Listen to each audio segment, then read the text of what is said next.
നിലമ്പൂർ നായാടംപൊയിൽ മലയോര ഹൈവേ ഭൂമി വിട്ടു നൽകുവാൻ തടസ്സം നിൽക്കുന്നവർ വിട്ടുവീഴ്ചയ്ക്ക് തയ്യാറാകണമെന്ന് എംഎൽഎ. ഇല്ലെങ്കിൽ റോഡിന് അനുവദിച്ച ഫണ്ട് നഷ്ടമാകുവാൻ സാധ്യതയെന്നും എംഎൽഎയുടെ മുന്നറിയിപ്പ്. എരഞ്ഞിമങ്ങാട് പൊയിൽ റോഡ് ഉദ്ഘാടന വേദിയിലാണ് എംഎൽഎയുടെ പ്രതികരണം. അല്ല, എംഎൽഎക്ക് ചെയ്യാനുള്ളതൊക്കെ എംഎൽഎ ചെയ്തിരിക്കുന്നത്. ഇതൊക്കെ നാട്ടുകാർക്കാണ് ആവശ്യം. എംഎൽഎ ഫണ്ട് വാങ്ങിക്കൊടുത്തു, എംഎൽഎ എല്ലാവരും വിളിച്ചു, രാഷ്ട്രീയ പാർട്ടി മീറ്റിംഗ് വിളിച്ചു, വ്യാപാരികളെ വിളിച്ചു, കെട്ടിട ബോർഡ് മീറ്റിംഗ് വിളിച്ചു, എല്ലാവരോടും കാര്യങ്ങൾ പറഞ്ഞു, എല്ലാവരും സഹകരിച്ചു, സർവേ നടത്താൻ സഹകരിച്ചു. അങ്ങനെ റോഡിന് സ്ഥലം വിട്ടെടുക്കാൻ വെച്ചു, അത് കുറ്റിയടിച്ചു. ഇപ്പൊ പണി തുടങ്ങുമ്പോൾ ഇങ്ങനെ ചെറിയ ചെറിയ സാങ്കേതികത്വം പറഞ്ഞാലേ എല്ലാം കൂടി ഇപ്പൊ എംഎൽഎക്ക് കഴിയില്ല. അപ്പൊ നാട്ടുകാർക്കാണ് ആവശ്യം. 112 കോടി രൂപ ഒരു പഞ്ചായത്തിനാണ് കൊടുത്തത്. ആ പഞ്ചായത്തിലെ ജനങ്ങൾക്കാണ് ഇതിന് ഏറ്റവും വലിയ ബെനിഫിറ്റ് ഉണ്ട്. അപ്പൊ എല്ലാവരും അഡ്ജസ്റ്റ് ചെയ്ത് കൊടുത്ത് ഒരു പഞ്ചായത്തിന്റെ റോഡ് വികസനത്തിനാണ് 112 കോടി രൂപ ലഭിച്ചിട്ടുള്ളത്. റോഡ് നിർമ്മാണവും വളരെ വേഗത്തിൽ നടന്നു വരികയാണ്. ഒരു എംഎൽഎ എന്ന നിലയിൽ റോഡിന് ഫണ്ട് അനുവദിപ്പിക്കുവാനും ടെൻഡർ ഉൾപ്പെടെയുള്ള പ്രവൃത്തികൾ വേഗത്തിലാക്കുവാനേ കഴിയൂ.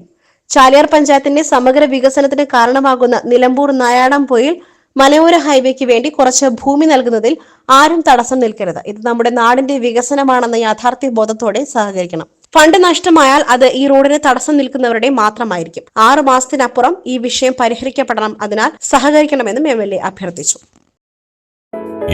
Gold, pure gold. Group Nilambur.